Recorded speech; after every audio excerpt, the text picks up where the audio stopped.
You know, I hate to sound like such an old bastard, but they just don't make them like they used to. Horror games beyond the 2010s took a very different approach to scaring players. They became much more aggressive. Jump scares were more frequent, sound design was much louder, and enemy designs in general were more monstrous.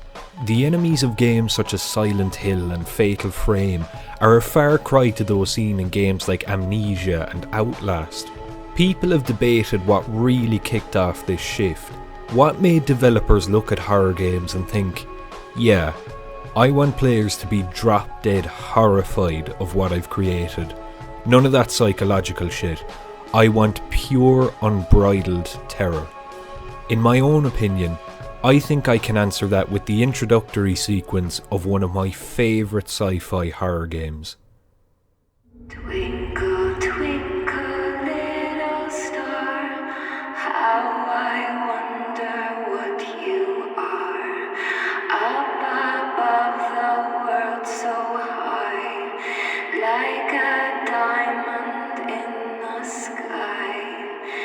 When the blazing sun is gone, when the nothing shines upon, then you show your little light.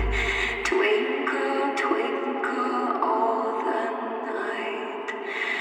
Then the traveler in the dark thanks you for your little spark. He could not see which way to go if you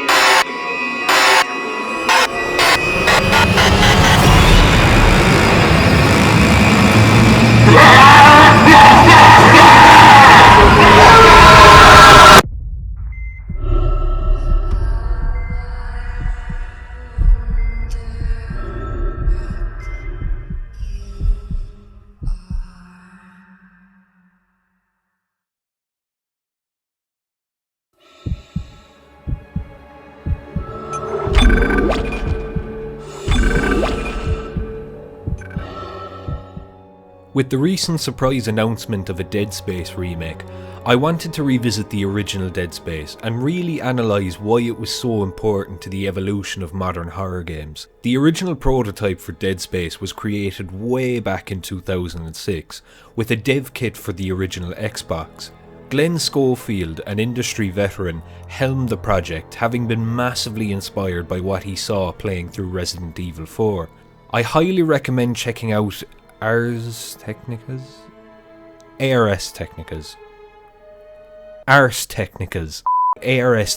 video where they interview Schofield about the development of the original Dead Space. It's a fantastic video. Schofield mentioned several points when discussing how they wanted to scare players, and just listening to him get lost in what he's discussing was great to see. One particular phrase I took away from the video is that Schofield said he essentially wanted Resident Evil 4 in space. And though that may sound a bit uninspired, I can safely say that the only thing Dead Space ever took from Resident Evil 4 was its over-the-shoulder camera angle.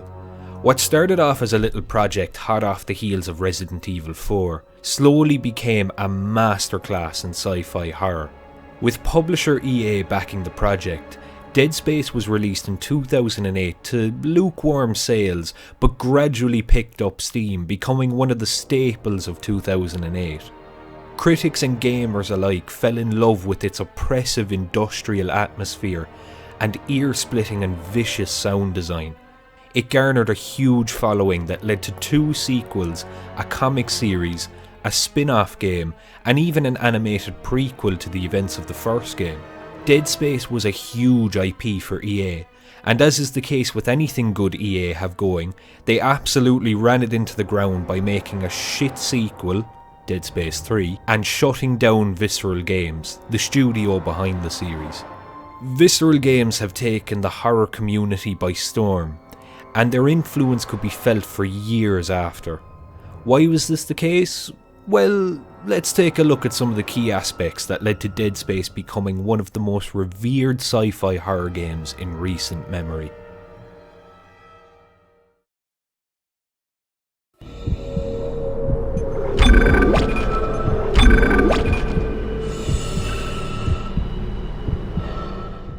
Dead Space centres around the crew of the USG Kellyan, a shuttle sent to investigate the sudden communications blackout aboard the USG Ishimura and assess the damages it sustained.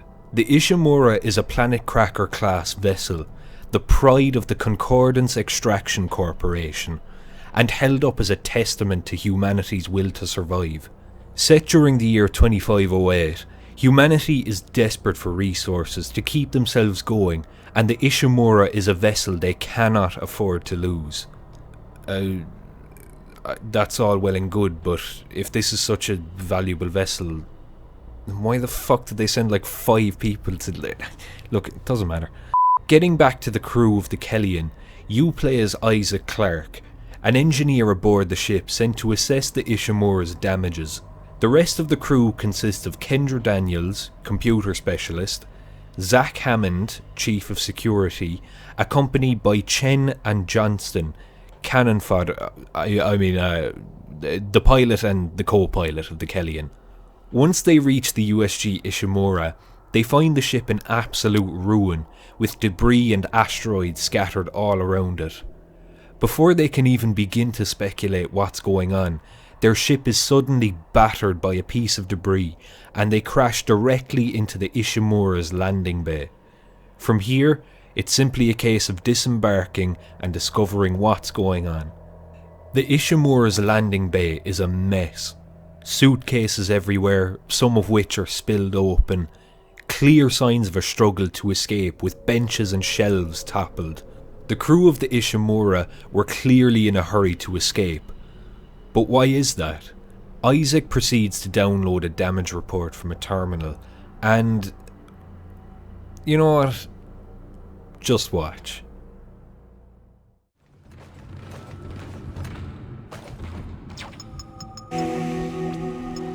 Huh, that doesn't look good. She's taken a lot of damage. The tram system's offline. Getting around's gonna be difficult. The air seems to be flowing again. That's a start. What the hell was that? Automatic quarantine must have tripped when the filtration system restarted. Everybody relax. What Not sure. the hell? I don't know. Something's in the room with us. Jesus! Open fire! Open fire! Send the power! Send her! Come on. Come on. Got it. Isaac! Get the hell out of there! The door's unlocked. Run!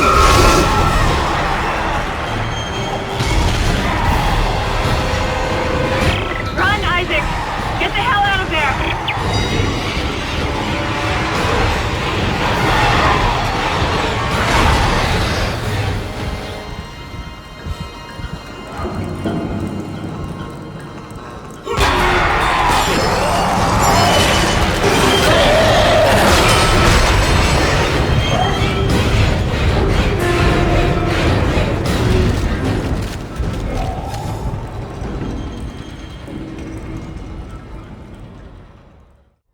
That is what happened to the Ishimura. The entire ship, after cracking the Aegis 7 moon open, found itself host to an alien infection known as the Necromorph, a horrific alien disease that transforms the dead cells of whatever it comes into contact with. The reason for this outbreak is seemingly linked to the discovery of an alien artifact known as the Marker. After the Aegis 7 moon was cracked, the artifact was discovered and brought aboard the ship to be returned to Earth. The artifact was a seemingly limitless source of power, a godsend to humans who found themselves struggling to survive as Earth's resources began to dry up. However, the crew of the Ishimura could never have predicted what its discovery would bring.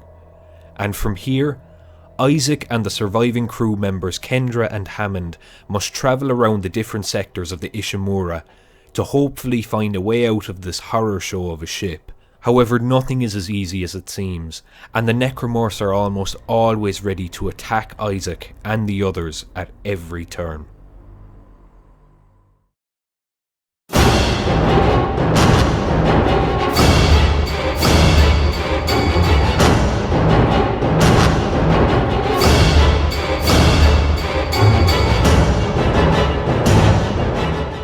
Allow me to start this off by saying I absolutely love the Necromorphs. The concept of a living dead alien is such a simple design, but it's the way that Dead Space approaches it that makes it stand out. For one, the Necromorphs are glorified zombies, but their biology looks so alien. The massive claws made of bone, tentacles which are actually their intestines, and the swollen yellow weak points which are basically sacs filled with things like bile and pus. The marker signal has transformed the crew of the Ishimura into efficient killers by taking all unnecessary body parts and morphing them into things like claws and upper body strength. It's really difficult to discuss what Necromorphs even are. They're undead humans, but they've been transformed to the point of barely being recognised as such. Their only reason for existing is to kill more humans so they can become host to the Necromorph infection. As a result, Necromorphs will rush at Isaac and slash, bite, scrape and crush him. This is best portrayed in Dead Space's absolutely brutal executions. During these little quick-time events, Isaac will be at the mercy of a Necromorph attack, and if he isn't fast enough, well, you can imagine what comes next.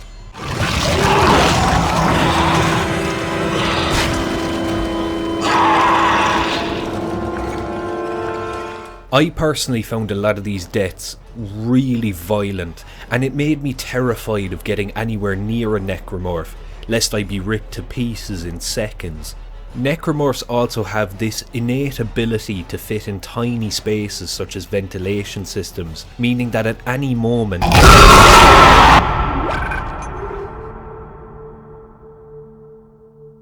they also like to play dead like the absolute scumbags they are, which makes you paranoid of every dead Necromorph you walk past. The Necromorphs may often charge at you with no sense of self-preservation, but that doesn't mean that they're stupid. Necromorphs are more than capable of organising ambushes, and just as you find yourself backing up from a vent that a Necromorph burst out of, another one will have spawned right behind you, cutting you off at both ends. It gives the player this feeling that they can't escape no matter where they run. This is all then accompanied by some of the nastiest sound design I've ever heard in a game. Dead Space is a game that perfectly captures rage, and what I mean by that is with a lot of horror games I've played before, there may be a handful of enemies or one big enemy that's all pissed off and screaming in your face, but imagine an entire game where it's nothing but that. Crawling through a dark space station, looking for any moment of respite, but before you even get a chance to think about it, the gagging, roaring and screaming of the Necromorphs is easily one of their most identifiable traits.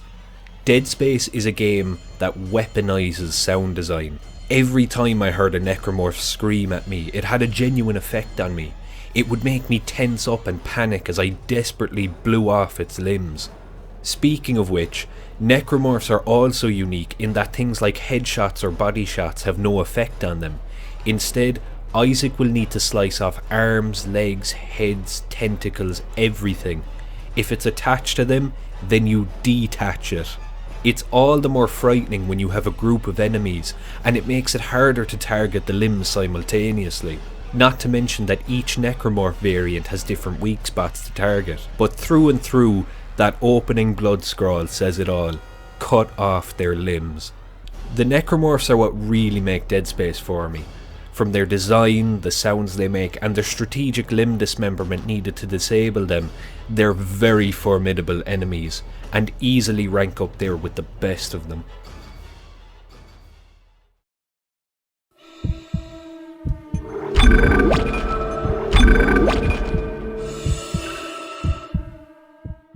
Gameplay in Dead Space is fairly standard fare for any third-person horror game. You see bad people die. You winner. However, as is the case with the Necromorphs, there's a lot of quirks that keep it from being boring. Starting off with the combat, the running character motif of Isaac is that he's an engineer, thus Dead Space's arsenal is almost exclusively taken up by power tools, the glorified pistol of the game being the plasma cutter. a mining tool designed to blast minerals so they can be harvested, utilising magazines filled with ionised plasma. The plasma cutter is your best friend in Dead Space. It gets the job done, and ammo for it is plentiful. We also have things like flamethrowers, the force gun, the line gun, etc., all of which seem perfectly plausible in the use of excavation, be it mining rock or shifting things like debris. The only exception to this is the pulse rifle, which, as the name implies, is your standard futuristic assault rifle. They fulfill their role perfectly, and I never felt as though these weapons' primary function was dismemberment or general butchery of persons. They still have that distinct industrial feel, and I can perfectly imagine some working Joe heading off to work with his handy dandy plasma cutter, mining minerals and whatnot. It's a great aesthetic, and the weapons also sound suitably punchy too. The plasma cutter especially has this really chunky whoosh sound effect every time you fire.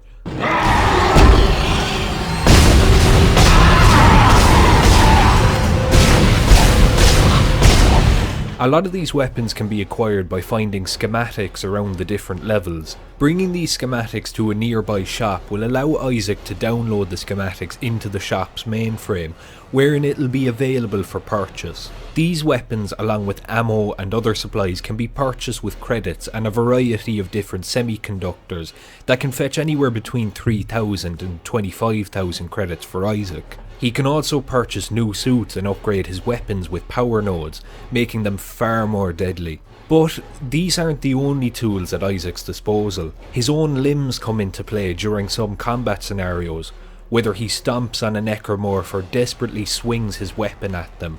I also love the fact that this isn't just any other shoddy melee mechanic that feels like an afterthought. You feel the weight of Isaac's engineering suit as he crushes Necromorph limbs and skulls under his boot. This also carries over to melee combat with his arms as he thrashes his weapon about, desperately trying to keep the Necromorphs back. I don't see some grunt limp-wristedly bashing someone with the end of his rifle. I see a man in a heavy as shit engineering suit with a heavy as shit tool swinging his arm around trying to fend off vicious aliens. It feels a lot more realistic. Dead Space also has quite possibly my favourite user interface in any game ever. At any time, no matter the place or the situation, Isaac can draw his weapon, and whatever screen was up, be it the map or the video communicator, will immediately disappear, allowing Isaac to fire at his enemies should they try and get the jump on him. Dead Space also includes the single coolest health bar I've ever seen in a game. Can't see it? Well, that's because it's right here. Attached to everyone's back is what's called a rig, which monitors the user's physical condition as well as other things such as the stasis meter. It's a cool mechanic, and it gives the player a clear indication as to how much health Isaac has, as well as the amount of stasis he's used up. Speaking of which, stasis is also another really cool mechanic in which Isaac can fire a blast of blue shit to slow down machinery and broken doors, as well as slow his enemies down, making it much easier to escape or target their limbs with ease. This is also accompanied by a kinesis module, which allows Isaac to carry and throw objects around the room. Again, this doesn't feel like too much of a gamey mechanic. I can clearly see some galactic engineer using these tools while working on the job. But it isn't all peaches and cream for Dead Space. There are still some gameplay quirks that do bother me. The elephant in the room being the plasma cutter. Now, don't get it twisted. I absolutely love the plasma cutter. I love the look, and I especially love the feel. As far as pistols in gaming go, it's one of my absolute favourites. But Jesus Christ, is this thing broken. I shit you not, go through Dead Space only using the plasma cutter. Only spend your power nodes on upgrading Isaac's rig and the plasma cutter. Bang. You are now untouchable. You can sell other kinds of ammo for credits, and the game already supplies you with plenty of plasma cutter ammo, meaning you're under no major pressure to buy more. Through and through, the plasma cutter is absolutely broken. At the very least, keep the line gun, the ripper or the force gun as a backup, and you're all set to breeze down easy street for the entire game. Dead Space also has some issues regarding repetition, though it didn't bother me that much. The whole go here and do this attitude of the game's objectives can get fairly tiring. Isaac, the reactor core is overheating. Travel to the engine deck and initiate the cooling procedures. Isaac, processing is infected by a large growth. We need to create a mixture of chemicals. Isaac, head to the medical deck. Isaac, deactivate. Squeeze my balls. It's just one big cycle of go here and do this, but like I said, it was never a huge problem for me. Noticeable, but not enough to keep me from enjoying the game. If anything, I was so distracted killing Necromorphs to even care, but that in of itself gives way to another issue many people have brought up. That being that Dead Space is a corridor shooter, and again, it didn't really bother me that much. There are a lot of issues that people will bring attention to in regard to Dead Space's gameplay, but overall, the only ones that ever got on my nerves were how broken the plasma cutter was, and a slight issue with repetition in the objectives you're given. Besides that, I really enjoyed and still do enjoy what Dead Space brought to third-person horror games.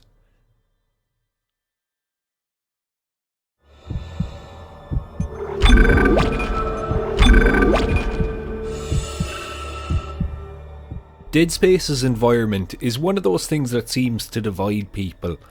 On the one hand, I completely understand being frustrated by the same rusty, grimy corridors and rooms caked in brown and amber lighting. It's very repetitive level design, and I think there's room to argue that Dead Space is a bit of a boring game at times. But despite this, I'm on the complete opposite end of the argument.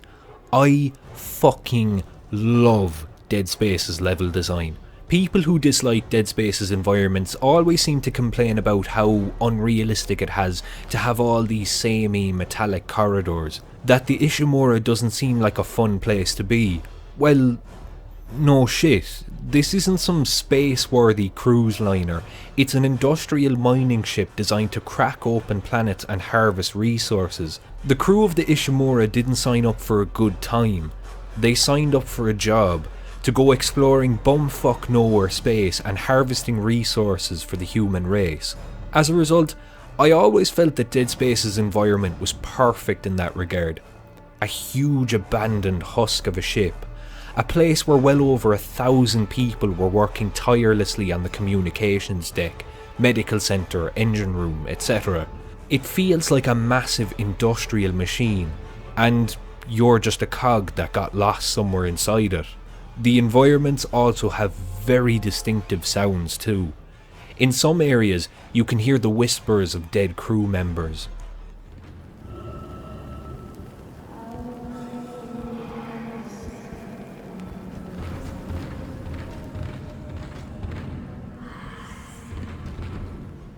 In zero-G areas outside the ship, all sounds are drowned out as the vacuum of space has muffled every footstep and scream.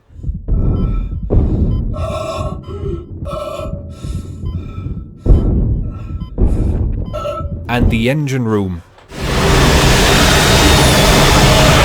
a little bit fucking loud. The visuals combined with the sound design give the game a very distinct tone, one of abandonment and ruin. The Ishimura is a disgusting and mundanely industrial place to be, and I wouldn't have it any other way.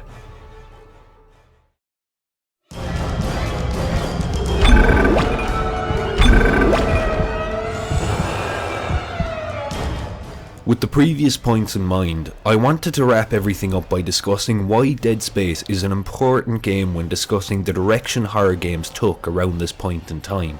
A lot of people criticise Dead Space for utilising a lot of these tropes that we would nowadays call cheap and easy. The use of jump scares, loud noises, and absurd levels of blood and gore to freak the player out have become much more common sights in horror games nowadays. And I do largely attribute that to Dead Space. But here's the thing. Dead Space is one of the few games that utilises these tropes effectively. Starting with jump scares, I'll grant you that having that 13th Necromorph jump out from a vent can get extremely annoying after a while. It's not particularly creative, and it does begin to outstay its welcome after a while. However, in the context of Dead Space's gameplay and story, the jump scares make sense. Necromorphs are adept at hiding in places and organising ambushes. It keeps you on your toes and makes you more aware of your surroundings, as you're constantly looking around to make sure you aren't attacked. Being jump scared isn't scary, but the anticipation of whether or not you will be is. The loud sound design is another feature that horror games make use of nowadays. Audio stings, much like jump scares, do get tiring after a while. But what I'm talking about is loud sound design as a whole. Think the engine room I talked about earlier, or the Necromorph screaming and gagging at the player. The sound design lends itself well to the environment, and the creatures themselves. It feels appropriate. The loud sounds get under the player's skin, and have an almost psychological effect on them. Dead Space weaves its sound design elegantly into its environment and its enemy design, making it much more effective. Finally, we have the whole idea of blood and gore not being scary. And I agree. Blood and gore itself doesn't frighten me. What does frighten me is something Dead Space has in spades: body horror. Dead Space has some of the most disgusting and nasty body horror I've ever seen. The blood and gore strewn around the Ishimura just adds to that sense of discomfort, as we can imagine the pain of having an infector violently transform us into a necromorph. I get a similar feeling watching films like The Thing, where the characters are subject to this bastardization of their anatomy. That is why Dead Space's use of blood and gore is so effective. It illustrates the pain and suffering that went on the ship. All in all, Dead Space was the game that introduced a lot of these cliché tropes. Gore, jump scares, loud noises, the list goes on. But it was, in my opinion, one of the most effective at using these tropes. This is where it all began. And instead of being shunned for it, I think people ought to have a little more appreciation for Dead Space. Not only for arguably pioneering these techniques, but utilising them in a way that feels appropriate for the kind of game it is.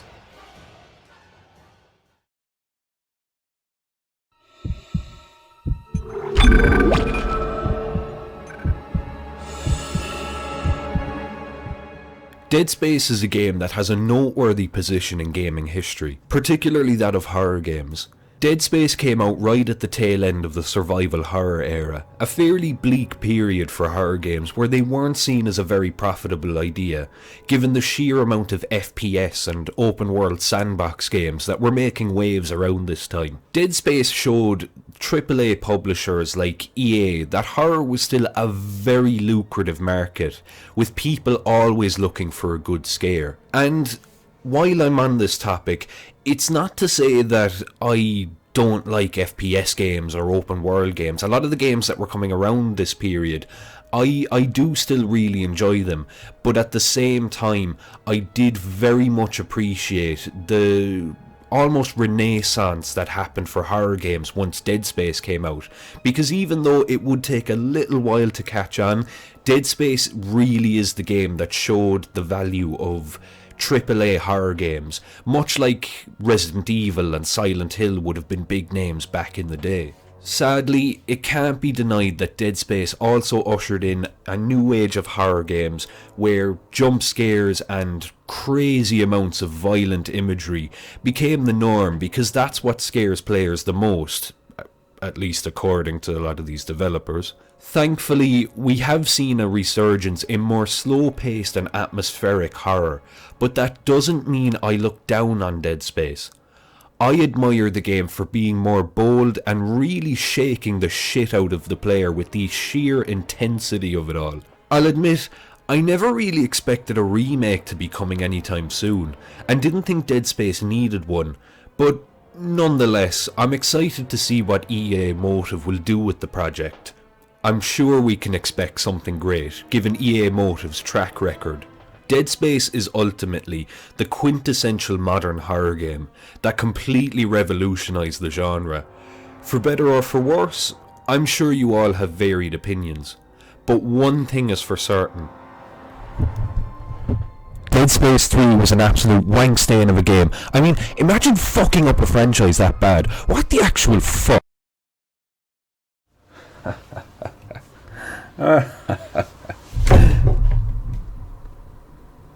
Yeah, that was definitely planned. Hello, hi everyone. It's me, the man with the funny fucking hair. It's been a very long while. Jesus Christ, I took a look at my channel there. I think it's been 3 months since I uploaded my last video. Jesus Christ.